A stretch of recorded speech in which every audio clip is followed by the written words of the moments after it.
Auschwitz, tout en ne sachant pas qu'ils seraient dirigés sur Auschwitz, sur un camp d'extermination, parce que eux, ils travaillaient à Pithiviers, ils travaillaient dans des fermes, même ceux qui ne travaillaient pas savaient que les autres travaillaient, s'imaginaient qu'ils allaient travailler, ils représentaient quand même un capital, une force de travail, et ils ne pouvaient pas imaginer que c'était les premiers à partir, ils ne pouvaient pas imaginer qu'ils allaient être soumis à des conditions absolument effrayantes qui allaient aboutir à l'extermination de la plupart d'entre eux, et la très très grande majorité d'entre eux. Alors, Pithiviers et Beaune-la-Rolande restent dans la mémoire, dans votre mémoire, ils restent parce que ce sont vos familles qui ont été déportées, mais il faut quand même souligner que Pithiviers et Beaune-la-Rolande resteront dans la mémoire des Français, des Juifs, parce que s'y est écrite la page la plus noire de l'histoire de France, celle où les pères, les mères et les enfants qui ont été rassemblés au Vélodrome d'hiver, 8000 personnes, il y avait 1000 pères, il y avait 3000 mères et il y avait 4000 enfants. Ils ont été dirigés sur Pithiviers et Beaune-la-Rolande, et ce sont les représentants de la police française qui ont demandé qu'ils soient déportés, que les enfants soient déportés, alors que les Allemands ont dit nous n'avons pas le feu vert de Berlin pour déporter les enfants. Et la police française a insisté. Les Allemands ont dit oui, on peut les prendre, parce que c'était leur but de les prendre, mais ils ne savaient pas que ce serait plus facile de les prendre qu'ils ne le croyaient eux-mêmes au départ. Et donc, ils ont dit, on sera, comme on n'a pas le feu vert de Berlin, on sera probablement obligé de déporter les parents d'abord et les enfants ensuite. Eh bien, les dirigeants de la police française, ce n'est pas tellement les policiers eux-mêmes de base. Les policiers de base n'étaient pas enthousiastes. Il faut voir les résultats de la rafle. On attendait 22 000 adultes et on a eu 9 000 adultes et 4 000 enfants. Donc, les résultats n'étaient pas glorieux pour les dirigeants de la préfecture de police. Mais ce sont le représentant de Vichy, Jean Leguet, représentant de Bousquet, secrétaire général pour la police, c'est-à-dire ministre de l'Intérieur, qui ont insisté pour que les enfants soient également déportés. Et les parents, donc les enfants, ont été dirigés sur Pithiviers et Beaune-la-Rolande. Et là, on a déporté les parents, les premiers, avec les enfants les plus âgés et nés à l'étranger. Et ça a été une mesure sans doute, je dirais, d'humanité prise par les dirigeants du camp, des camps. C'était de permettre aux enfants les plus âgés, 15 ans, 16 ans, 17 ans, de partir, et nés à l'étranger, de partir avec leurs parents. Mais les enfants en bas âge, 3000 enfants, sont restés derrière tout seuls, en proie à une détresse terrible, en proie aussi à des conditions de nourriture et d'hygiène qui étaient très mauvaises. Il y a plusieurs enfants qui sont enterrés à Pithiviers, dans la fosse commune, à Beaune-la-Rolande aussi. Et ces milliers d'enfants, comme Berlin refusait des trains composés uniquement d'enfants, il fallait soit faire venir des adultes à Pithiviers, à Beaune-la-Rolande, mais les adultes, c'était les parents, ils étaient déjà partis.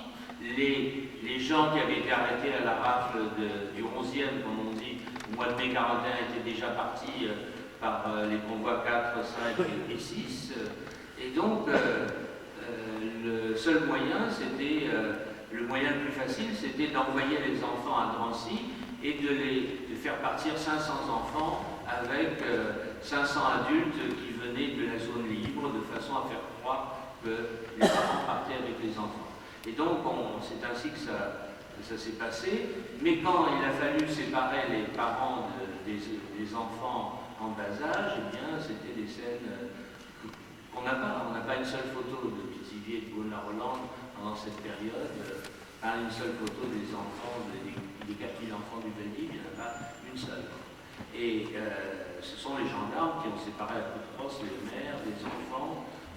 Et ça, c'est véritablement, jamais il y a eu un épisode plus noir dans toute l'histoire de France. parce que finalement c'était un maréchal de France, un premier ministre de la Troisième République qui couvrait des agissements comme ceux-là, et Bousquet qui était le plus, je dirais, le plus glorieux des technocrates de France. Il était, vous savez qu'il a été assassiné sur le paillasson de son appartement, à l'entrée de son appartement. Mais c'était un homme qui, à 18 ans, était avocat, à 20 ans, il était chevalier de la Légion d'honneur, à 21 ans, il était chef de cabinet du ministre de l'Intérieur, et c'était le plus glorieux de tous les technocrates français, et c'est un homme de cette trempe qui a livré, donc, par antisémitisme xénophobe, les enfants français des juifs étrangers raflés pendant la rafle du Veldiv.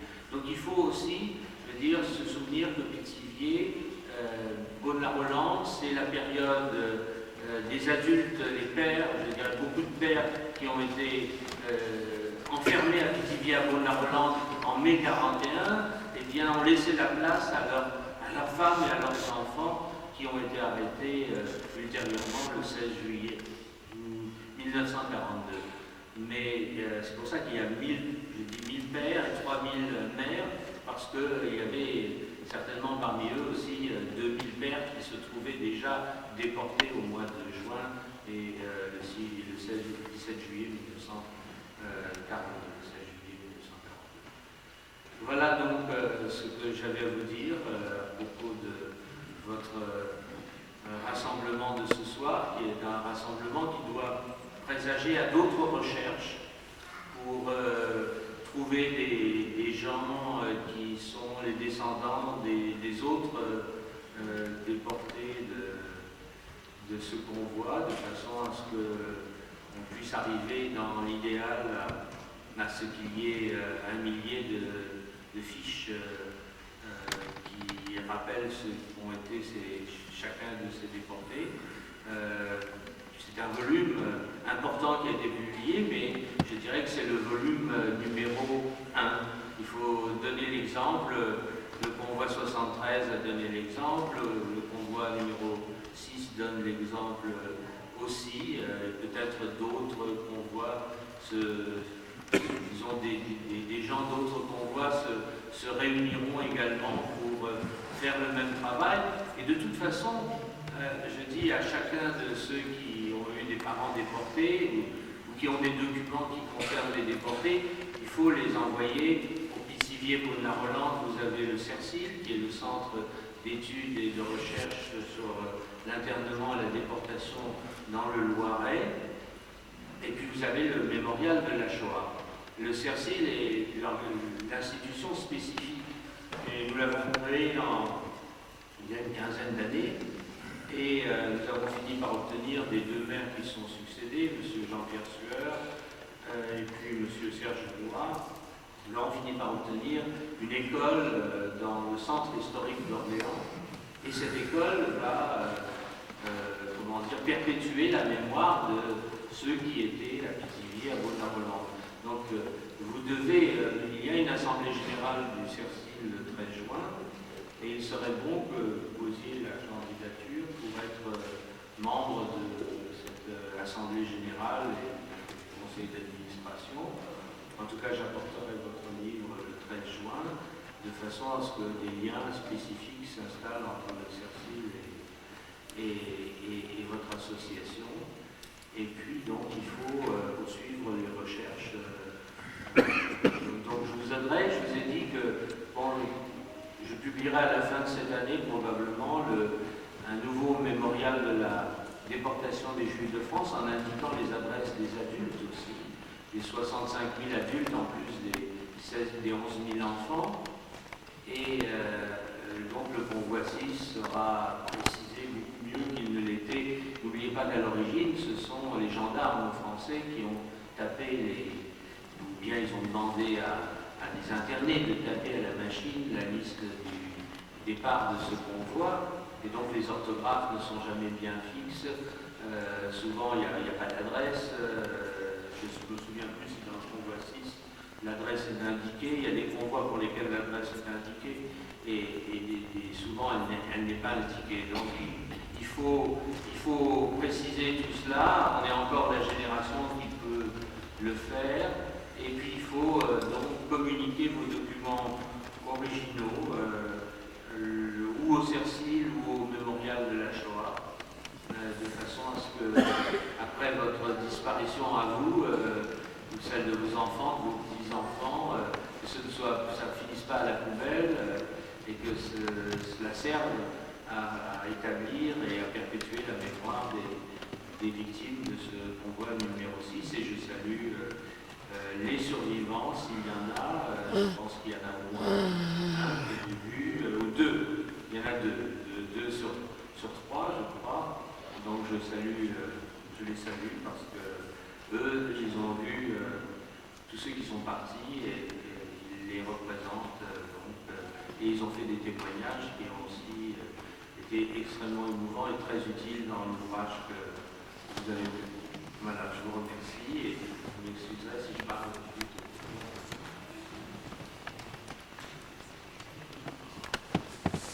Nous remercions Maître Serge Arspel qui a toujours beaucoup d'occupations et qui nous a fait vraiment l'honneur de venir ce soir, et d'autant plus qu'il a été pour nous vraiment un exemple, et nous avons modestement essayé de suivre ses pas et nous continuerons grâce à lui ce travail de mémoire. Alors, avant de continuer plus avant dans ces témoignages, dans cette soirée, je voudrais maintenant passer la parole à Monsieur le rabbin Torchman, qui, avec les administrateurs de la synagogue de Nazareth, nous ont fait l'amitié de nous accueillir ce soir.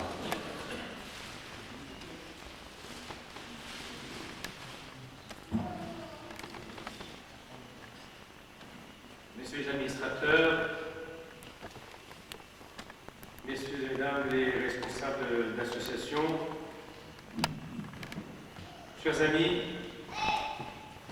Mea Sita, qu'as-tu fait? Kol de Mea Pichat Soakim Elai.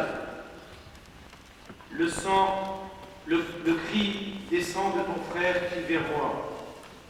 C'est ainsi que le Créateur s'exprime à l'égard du premier homme qui a porté atteinte à la vie d'un autre homme. Vous savez, c'est dans les premières lignes de la Torah.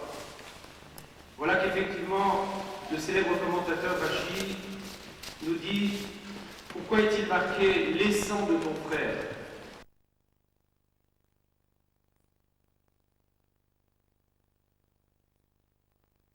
Alors que l'on ne souhaitait plus jamais cela, il y a des humoristes cyniques, il y a des négationnistes, des falsificateurs de l'histoire, il y a Internet qui n'est pas net, il y a tous ces moyens, ces masses médias qui aujourd'hui risquent de faire tomber dans l'oubli ou bien dans la banalisation de crimes atroces et même de vouloir effacer cette histoire.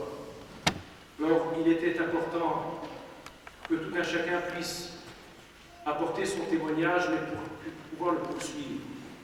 Et comment le faire? Eh bien justement, je voudrais rendre hommage à ceux qui réalisent des ouvrages, qui apportent leur témoignage, parce que le livre, c'est justement aussi la mémoire et la conscience de l'humanité.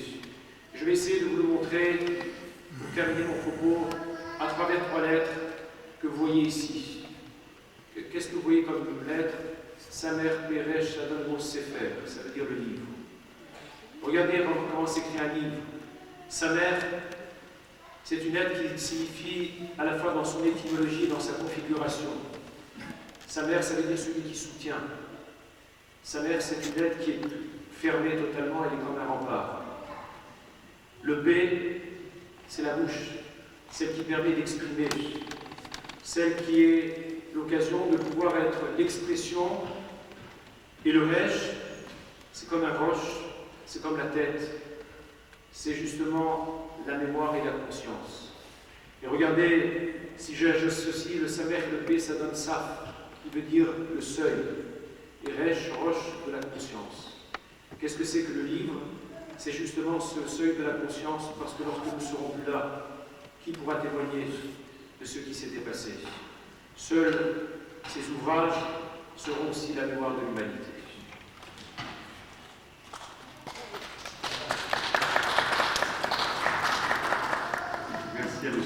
Portemann de ses paroles. Alors, avant de continuer, nous allons maintenant allumer des bougies en mémoire des déportés du convoi 6, mais aussi de tous ces déportés, ces 6 millions de juifs qui sont morts. Alors, je vais commencer par demander à l'un de nos survivants qui est ici, qui parlera tout à l'heure, M. Samuel Schmitt, de nous faire l'honneur d'allumer la première bougie.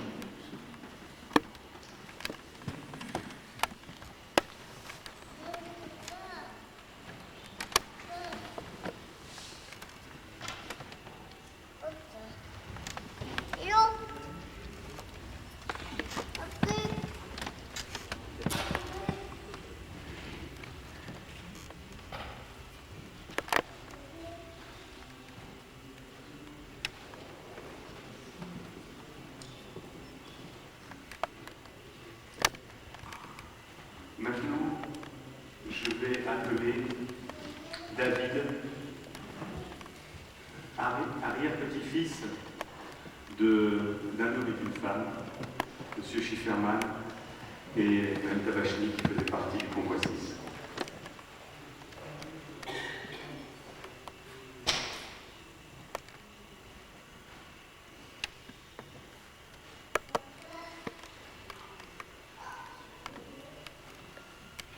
J'appelle maintenant Ornella, arrière-petite-fille de M. Hubert qui est présent et qui est aussi un survivant du convoi.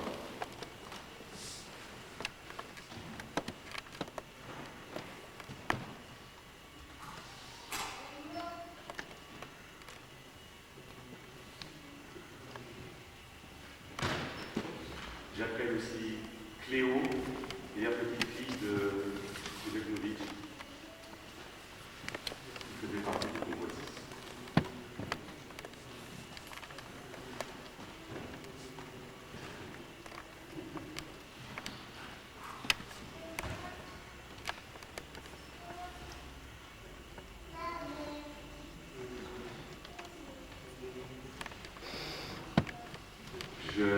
J'appelle aussi Noah, arrière-petite-fille de M.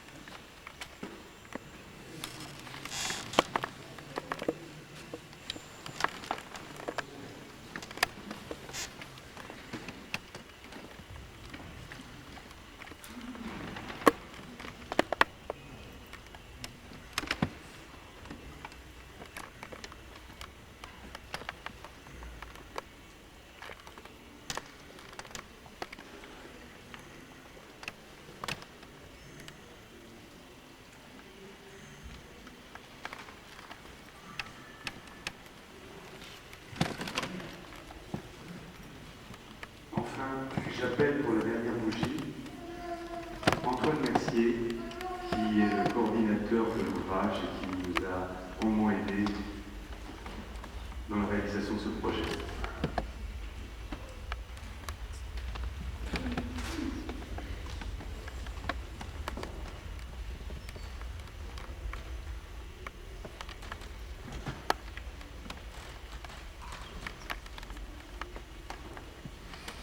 Nous allons faire un réparatier.